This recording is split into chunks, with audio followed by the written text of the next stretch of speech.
Assalamualaikum warahmatullahi wabarakatuh. Selamat malam semuanya. Yang terhormat Pak Permata Magister Sains selaku dosen mengampu mata kuliah statistika dan probabilitas dan teman-teman sekalian yang menonton video ini. Sebelumnya izinkan saya memperkenalkan diri. Nama saya Eko Wahyu Hernanto. Dengan NPM 253120022, saya berasal dari prodi Informatika 25A. Di sini saya akan mempresentasikan hasil PPT yang saya buat yang berjudulkan Implementasi Ukuran Pemusatan Data dalam Statistika. Baik, selanjutnya di sini dilatar belakangi oleh digital dan industri. Saat ini, data telah menjadi salah satu aset paling berharga di berbagai sektor, mulai dari bisnis, pendidikan, kesehatan, hingga pemerintahan. Setiap harinya, miliaran data mentah dihasilkan dari berbagai aktivitas manusia. Namun, data mentah yang melimpah tersebut tidak akan memberikan manfaat yang optimal jika tidak diolah dan dianalisis dengan tepat. Oleh karena itu, diperlukan sebuah ilmu yang mampu mengubah kumpulan data menjadi informasi yang bermakna dan dapat diandalkan untuk pengambilan keputusan. Ilmu tersebut adalah statistika. Ya, statistika berperan penting sebagai alat analisis untuk menyederhanakan data yang kompleks. Dalam proses analisis data deskriptif, salah satu langkah awal yang paling krusial yaitu memahami ciri-ciri dan kecenderungan dari kelompok data yang diamati. Untuk mencapai tujuan tersebut, statistika menyediakan sebuah instrumen analisis yang dikenal dengan ukuran pemusatan data atau juga disebut measures of central tendency, yaitu ukuran pemusatan data, suatu nilai tunggal yang representatif yang digunakan untuk menggambarkan pusat atau titik tengah dari sekumpulan data. Oke, adapun di sini rumusan masalah yaitu yang pertama, bagaimana sih ciri-ciri dan konsep dasar dari masing-masing instrumen ukuran pemusatan data dalam arti mean, median, dan modus dalam statistika.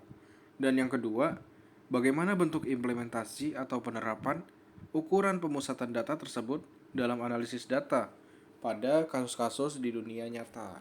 Selanjutnya di sini ada tujuan penelitian, yaitu yang pertama untuk menganalisis ciri-ciri dan konsep dasar dari instrumen ukuran pemusatan data yang terdiri dari mean, median, dan modus dalam ilmu statistika. Dan yang kedua, untuk memetakan dan menjelaskan bentuk implementasi atau penerapan ukuran pemusatan data dalam analisis kasus di dunia nyata. Baik, selanjutnya di sini ada definisi atau pengertian dari mean, modus, dan median. Yang pertama yaitu mean. Mean itu jumlah seluruh data yang kemudian dibagi dengan banyaknya data, dan mean ini digunakan untuk mengetahui nilai rata-rata dari suatu kumpulan data. Sedangkan modus itu adalah nilai yang paling sering muncul dalam suatu kumpulan data. Sedangkan median adalah nilai tengah dari data yang sudah diurutkan dari kecil ke besar ataupun sebaliknya, dari besar ke kecil. Baik, di sini ada ciri-ciri dari mean, median, dan modus. Pertama kita bahas mean dulu ya. Ciri-ciri mean ini yang pertama menggunakan seluruh data dalam perhitungan. Yang kedua, nilainya dapat berubah jika ada satu data yang berubah. Yang ketiga, sangat dipengaruhi oleh data ekstrim atau pencilan. Dan yang terakhir, hasil mean tidak harus sama dengan salah satu data yang ada. Kemudian di sini ada median, yaitu yang pertama data harus diurutkan terlebih dahulu. Yang kedua, tidak dipengaruhi secara besar oleh data ekstrim. Yang ketiga, cocok digunakan pada data yang memiliki pencilan. Dan yang terakhir, jika jumlah data ganjil, median adalah data tengah. Selanjutnya di sini ada ciri-ciri modus. Yang pertama ini bisa digunakan untuk data angka maupun kategori. Yang kedua, tidak selalu ada dalam suatu data. Yang ketiga, bisa memiliki lebih dari satu modus jika ada beberapa data dengan frekuensi yang sama. Dan yang terakhir, tidak dipengaruhi oleh data ekstrim. Baik, di sini kita bahas bentuk penerapan pemusatan data dalam dunia nyata. Nah, di sini terdapat contoh kasus penerapan ukuran pemusatan di dunia nyata, yaitu ukuran pemusatan terdiri dari mean, median, dan modus. Konsep dasar dari mean ini jumlah seluruh data dibagi banyaknya data menggunakan seluruh data dalam perhitungan. Dan contoh kasusnya, guru menghitung rata-rata nilai ujian siswa, toko menghitung rata-rata penjualan harian. Sedangkan bentuk penerapan atau manfaatnya ini yang pertama digunakan untuk mengetahui tingkat prestasi kelas secara umum. Yang kedua, dari toko ini membantu pemilik toko menentukan jumlah stok barang yang tepat. Dan contoh data dan hasilnya, sini terdapat data nilai ujian siswa yaitu 70, 80, 90, 60 dan 100. Dan di sini kita ketahui meannya ini yaitu 70 ditambah 80 ditambah 90 ditambah 60 ditambah 100 dibagi 5. Itu hasilnya 80. Dan yang kedua, di sini ada toko. Data penjualan dari toko ini sendiri yaitu 10, 12, 15, 13 dan 20. Sedangkan meannya ini kita jumlahkan saja. Dari 10 ditambah 12 ditambah 15 ditambah 13 dan yang terakhir ditambah 20 lalu dibagikan dengan 5. Nah, itu hasilnya 14 unit per hari. Sedangkan mediannya ini dari kasus dunia nyata ini perusahaan melihat gaji tengah karyawan dan pemerintah menghitung pendapatan tengah masyarakat. Untuk manfaat ini perusahaan melihat gaji tengah karyawan yaitu digunakan agar data tidak terpengaruh oleh gaji yang sangat tinggi maupun rendah. Dan manfaat untuk pemerintah menghitung pendapatan tengah masyarakat yaitu membantu melihat kondisi ekonomi masyarakat secara lebih realistis. Di sini contoh data dan hasilnya. Ada data gaji ya. Ini bentuknya juta rupiah, yaitu ada 3, 4, 4, 5, 6, 7 dan seterusnya hingga 100.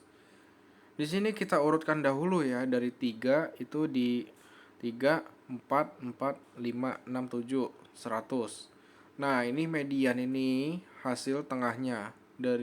Kalau dari kiri kan 3, 4, 4, sedangkan dari kanan itu 100, 7, 6. Kita ambil posisi tengahnya saja, median yaitu 5 juta rupiah. Dan sedangkan untuk hasil dari pendapatan tengah masyarakat ini sama saja, yaitu 1, 2, 2, 3, 4, 5, 10. Ini kita ambil yang bagian tengahnya, yaitu yang 3. Kalau dari kanan kan 10, 5, 4. Dan sedangkan dari kiri itu 1, 2, 3. Jadi median pendapatan tengah masyarakat yaitu 3 juta rupiah. Dan di sini terdapat contoh kasus median ya di dunia nyata. Restoran mencari menu yang paling banyak dipesan. Itu yang pertama. Yang kedua, toko pakaian melihat ukuran baju yang paling laku. Dan yang terakhir, survei melihat media sosial yang paling sering digunakan remaja. Nah, di sini ada manfaat dari restoran ini. Digunakan untuk menentukan menu favorit dan fokus promosinya. Dan manfaat untuk toko pakaian membantu menentukan jumlah produksi ukuran tertentu. Dan manfaat survei ini digunakan untuk mengetahui tren atau kebiasaan yang paling dominan. Di sini terdapat contoh data dan hasilnya, yaitu restoran ini mempunyai suatu menu ya, terdiri dari nasi goreng, mie ayam, nasi goreng, soto, mie ayam, nasi goreng, mie ayam. Sedangkan modus ini yang diambil itu terbanyak ya. Di sini nasi gorengnya ada 3, sedangkan mie ayam dengan soto itu masih 2 ya. Ya. Oke, modusnya ini sama dengan nasi goreng. Dan data ukuran terjual untuk toko ini baju ini SMML, M, SMXLM. Modus ini yang terbanyak yaitu M. Dan yang terakhir di sini survei dari media sosial yang paling sering digunakan remaja yaitu Instagram, TikTok, Instagram, YouTube, TikTok, Instagram, TikTok, TikTok. Di sini modusnya adalah TikTok.